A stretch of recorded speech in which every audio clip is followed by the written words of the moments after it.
Hello guys, आज हम unboxing करने जा रहे हैं आरसी हेलीकॉप्टर जो एक्सीड कंपनी की है। तो आइए करते हैं अनबॉक्स।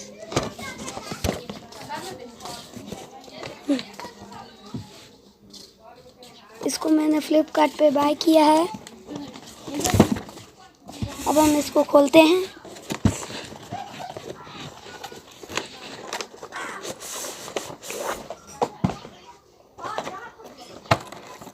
ये बॉक्स कुछ दिखने में ऐसा है।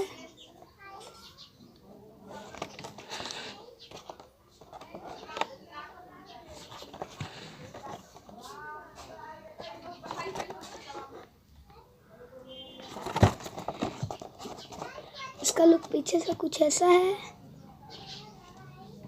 तो आइए इसकी अनबॉक्सिंग करते हैं। इसमें आज हमें ये आरसी हेलीकॉप्टर मिला है जो कुछ दिखने में ऐसा है।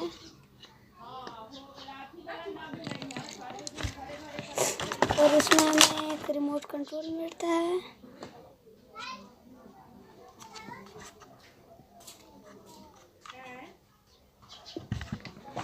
इसमें हमें एक USB चार्जर मिलती है।